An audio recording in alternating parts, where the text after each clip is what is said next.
Hey everybody, it's Amber. I wanted to do a video on superworms and mealworms. And please ignore that spot right there. My skin is just like anybody else's. It has blemishes too, so I'm gonna talk through it. But the superworms and the mealworms. So the difference between the superworms and the mealworms are the superworms are bigger. Okay, the mealworms are much smaller.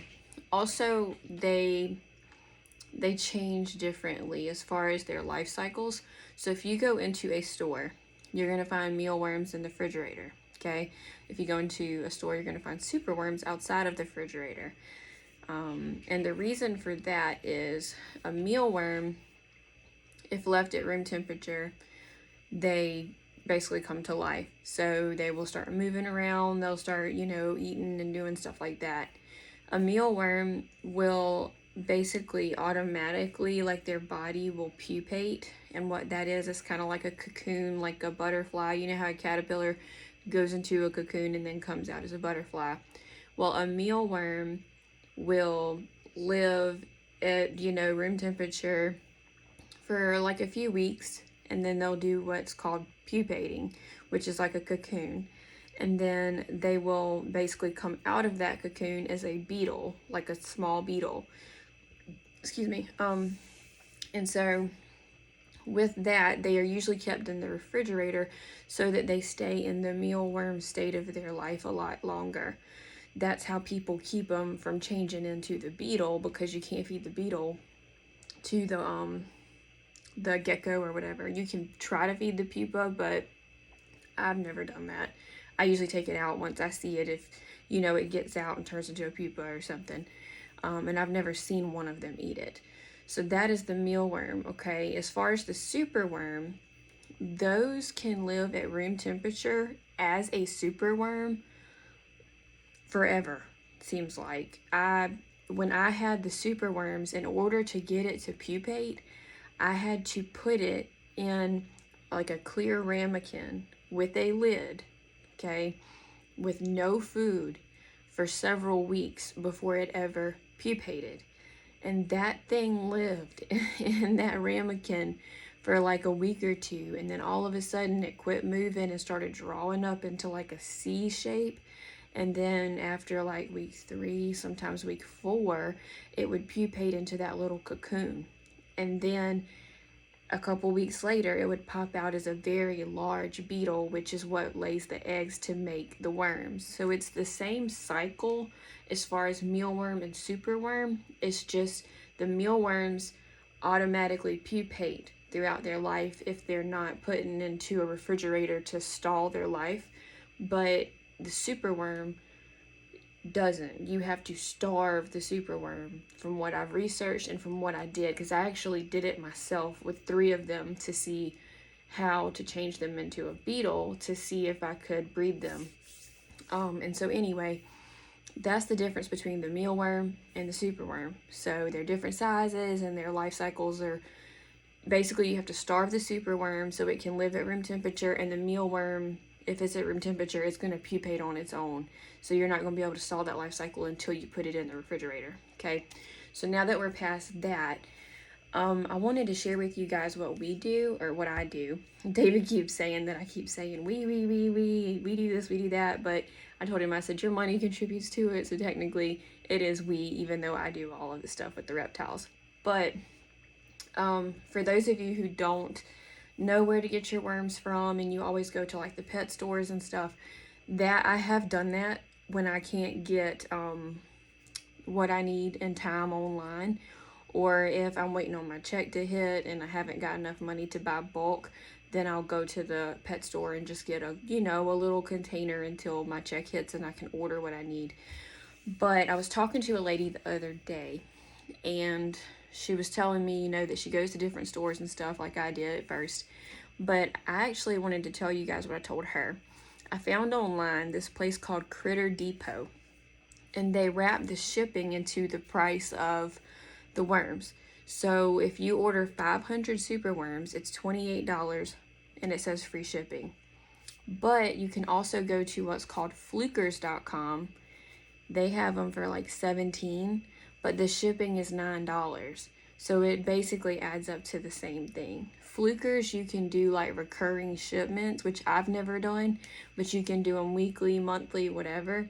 Critter Depot, you just order as you need them. But I prefer Critter Depot. Flukers is good too. They've done good with refunds, but Critter Depot, I actually received the worms. They were good, healthy worms, and I had no problems with them. So they are my number one. Flukers is my number two, and then Flukers does coupons that Critter Depot doesn't do. So you may be able to get like $2 or $3 off at Flukers whenever Critter Depot doesn't do that. But Critter Depot, if you go on their YouTube, they actually show you how to like make things last. Like if you buy crickets and stuff, how to make them last and how to make them live for as long as you can. So anyway, those two places are where I go for my worms for the reptiles. Now I want to show you guys how we preserve the superworms. So, because I was telling the lady about this, like, we have a bearded dragon and she eats 7 a day, which I was feeding her more than that, and they told me that was a lot. So I bumped it down to 7 a day. But you think about that, 7 a day, 7 days in the week, that's almost 50 worms a week that she eats. And then Stella has just recently went from crickets to superworms. So she's eating 2 superworms a day. So I have 14 going to one and 50 going to another. So what I do is I order 500 at a time. And the only things that you have to make them basically live the superworms. Now this, like I said, this is for superworms. You can do the same thing for a mealworm, the exact same process I'm about to show you. But the mealworm will pupate on its own. So you're going to look in there and you're going to find pupas that are eventually going to turn into a beetle. So beware of that. But this particular process is what I do for the superworms. So I get basically just a little plastic container from Walmart. Excuse me. I get a plastic container from Walmart and I take the lid off, okay? Because the superworms cannot climb out of here. And it doesn't have to be this deep. I prefer it this deep because the mealworms were in something that was about that tall. They couldn't get out, but superworms to me are bigger and they can try to bite you. I've had them try to bite me. I don't know if they've actually bit me before, but when I pick them up, if they're like really jacked at the time, they'll reach around and try, and I just don't like the way it feels. So my thought was, with them being bigger, they could get out. So I went to Walmart and just got the little 4-pack of these because I can use them all around the house. But it's like a shoebox. It's kind of like a plastic shoebox, right? And so as you can see, there is substrate in the bottom here, okay? And they are in here. So what I do is whenever they come in, I make sure I have a clean bucket ready. And if I don't, then every couple weeks I will change the substrate out. So all you need for this, I thought I had everything. Hold on, let me grab the sifter. So all you need for this is, when I go to Dollar Tree, this is the beach sifter that they make for the kids. And I keep all my worm stuff separate. My kids do not mess with these toys because they're not toys for them. They're actually sifters. But whenever I go to clean this out, what I'll do is I'll put the substrate and pour it in here. And then I will sift it like this. And it keeps the worms from falling out. Now the worms will try to dig through, like go through the holes. And some of them will. So it's good to have like a spare bucket just like this that you're pouring into. But as you sift, you'll kind of, sift it like that and then quickly move them to the next. So you want the dirty substrate here and the clean substrate there. So you'll sift and sift and sift, and then you'll dump them in there. But when you dump them in there, you're going to have that ready already. So the way that you get it ready with the substrate is I just go into Walmart, and usually I buy the Walmart brand, but they were out.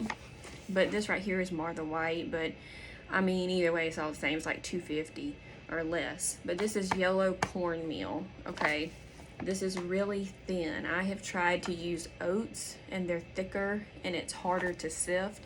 So I like to sift with a thinner substrate because it helps the worm get sifted through. So if you do the oats, it's like you're picking out oats and worms, and it just takes longer.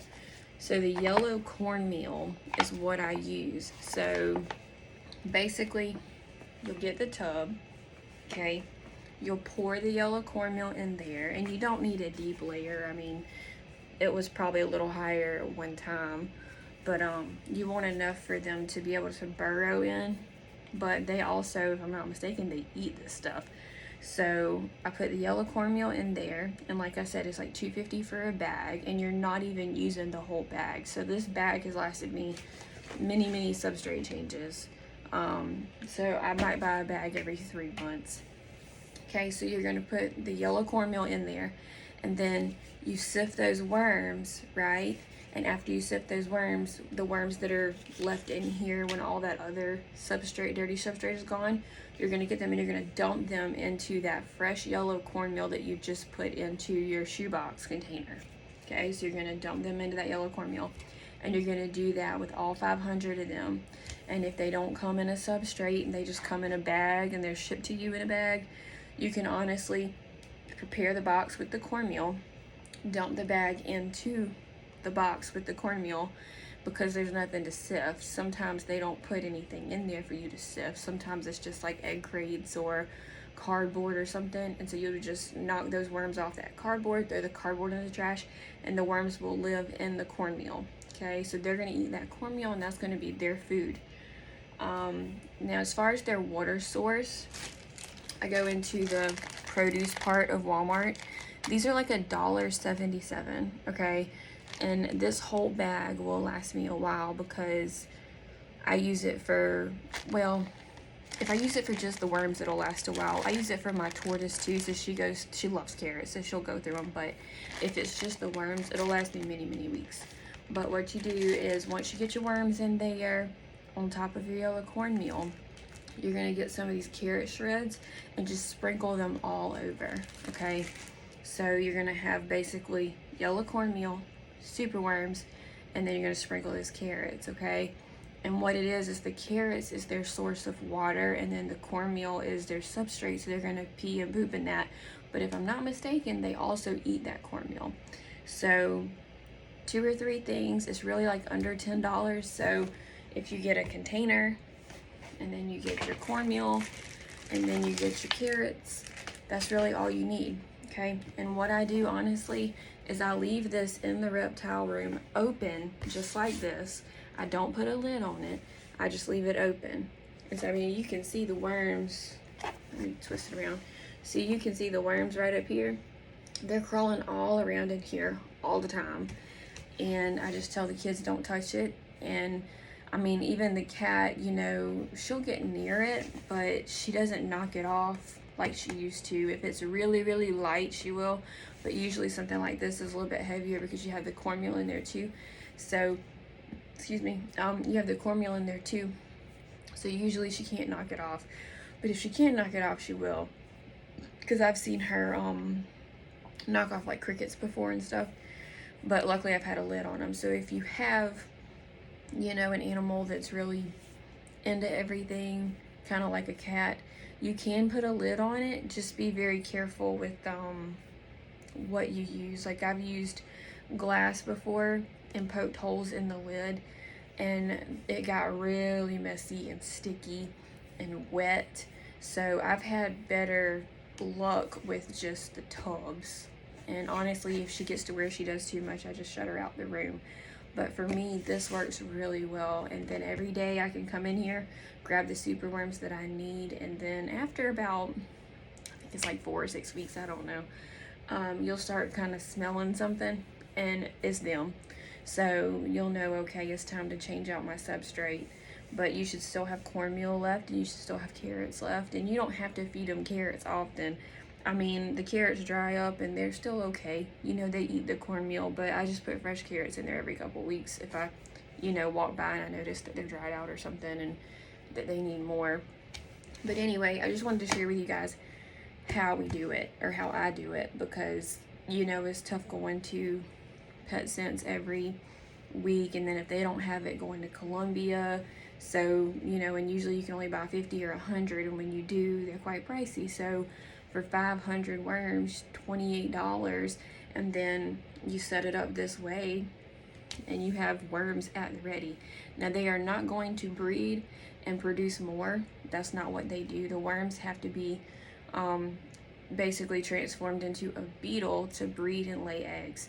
And then you have, to do that. So that takes a while. It's a process. So don't think that you're going to get the 500 and they're going to keep breeding. That's not what happens. No, they just basically live. The superworms live in the superworm state, and they just stay a worm as long as they're not starved. If they're starved, they will start to turn into like a sea and pupate, and they won't move much and stuff. So, but anyway, I wanted to share that with you guys in case you're, looking into buying in bulk and making it work for you. So, hopefully that helps somebody. And if you have any questions, let me know. I have done mealworm breeding, and I tried to do superworm. I did the pupation process and turned it into a beetle, but honestly, they were so big they freaked me out, and so I didn't breed those. But from what I understand, it's the same process. And the mealworms were not hard.